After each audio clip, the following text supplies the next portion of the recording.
Hello again, G1 Transformer fans.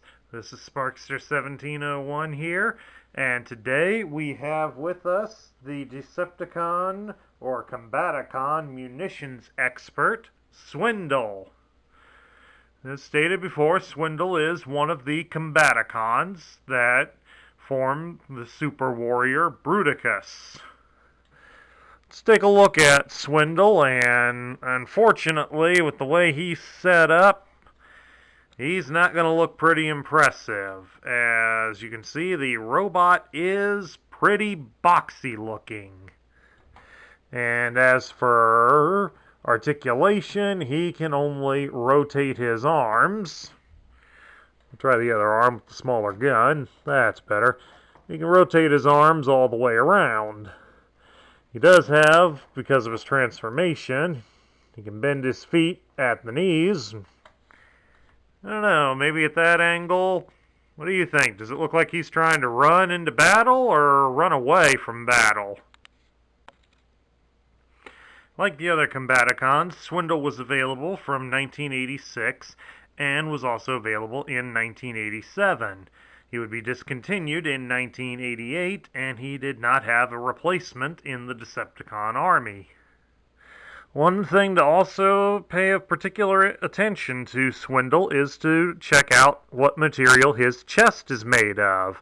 As this one is made of metal, it is one of the original editions of Swindle. Later versions would be made with plastic. Now, let's see about transforming him into his alternate mode. First thing we do, as always, is to remove his accessories. Set them aside, because we'll need them in a minute. We bring his arms up to the side and push them inward. Then we take his legs, rotate them all the way around, and then push them into his body. Fold down the front section of his vehicle and bring up the windshield if necessary. And set him down here.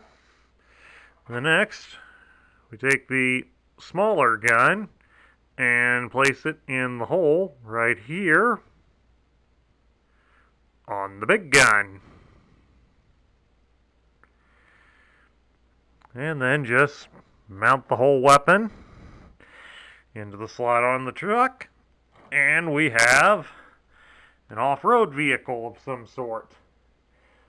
Now, some claim that the alternate mode is the FMC XR311 Experimental Combat Vehicle, a mode that he shares with the Micromaster Growl. Now, the XR311 is a combat vehicle from the 1970s that was a part of a military experiment. It competed with another famous military vehicle, the Lamborghini Cheetah, which was used to make the G.I. Joe Vamp vehicle. Let's take a brief look right now at Swindle's loose pieces, and he only came with 2, which is about par for the course for most of the small combiner units. This first weapon here is the small gun that he had. It is, according to the instructions, a gyro gun. Trying to hold it at an angle where we can get it seen clearly. It's just a small ordinary gun made of plastic. Nothing real fancy about it. And the larger weapon is called a scatter blaster. This is the main one that mounts on to his vehicle mode. And as I stated earlier, there's a hole right here where the gyro gun plugs into when it's his vehicle weapon.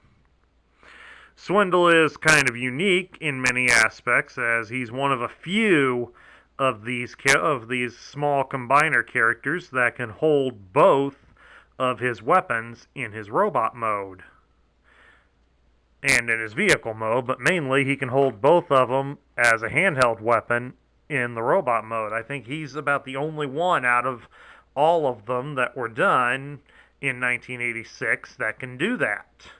As many of the others, they either plugged into the sides of the robot, or it was a connector unit that plugged into the back of the vehicle.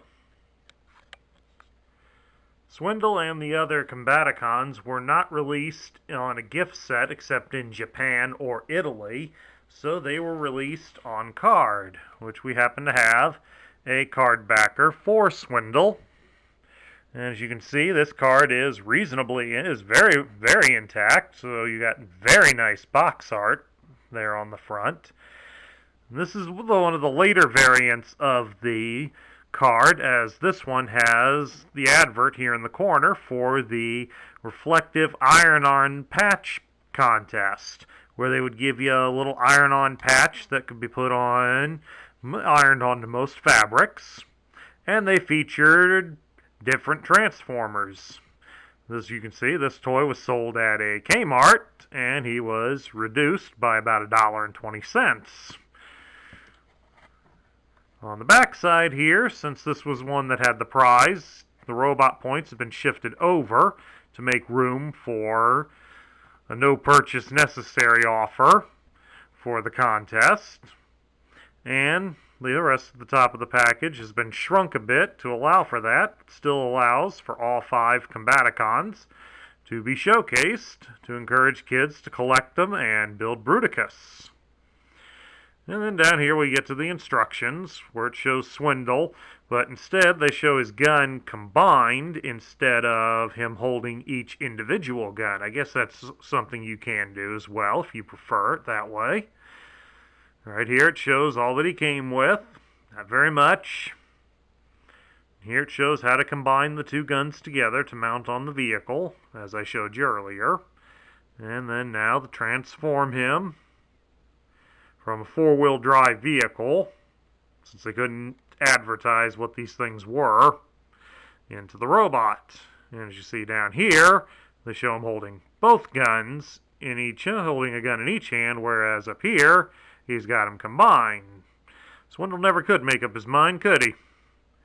Alright, here you got how to place the very few stickers that he had. And then lastly, at the end, they show off how to use the rub sign. Message to clip out the robot points that were up there. As you can see, he, like a lot of the other carded guys at that time, were only worth half a point. And then down here it tells you to use the decoder found inside box Transformers to decipher the tech specs, which were printed down here at the bottom of the package. So, moving on to his tech spec, we have the picture here, which is the same as the picture here on the front. It lists him here as Combaticon and has it in purple to show he's a Decepticon. Gives his name as Swindle and his function as munitions expert. His motto is, make deals, not war. Almost sounds like characters from the 1960s. He's now gone hippie on us. Make love, not war. Yeah, right. Easygoing and good-natured, but within him beats the fuel pump of the most greed-driven street hustler. Thrives on wheeling and dealing, works for his own personal material advancement. A one-robot black market. Uses a scatter blaster that sprays explosive pellets. Gyro gun that disturbs Transformers' balance centers. Combines with fellow Combaticons to form Bruticus. Prone to overturning on sharp turns. Sorry about that, folks. Didn't mean to move it on you.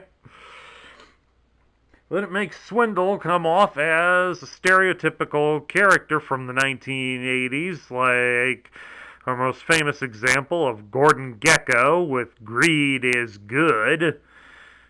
And he kind of epitomes the standard of living from the 1980s. I ought to know I was there.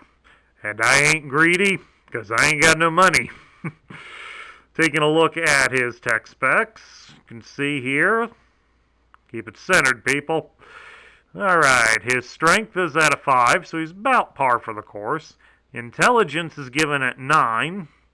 His speed is also at a 5. His endurance is 6. His rank is also 6.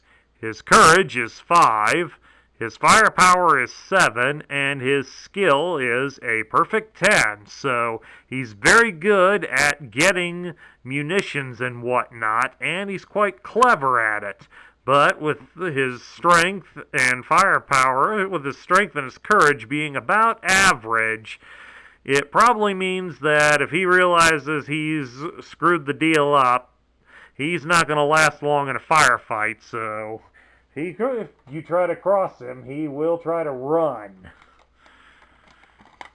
Since he also was available carded, Swindle would come with a small paper set of instructions for building Bruticus. He would be shown right here at the second step with Brawl, since the two of them formed the legs of Bruticus, at least in this configuration. You are free, of course, to position any of the small characters on Bruticus as you see fit, so don't let anybody like me or anybody tell you how to do it.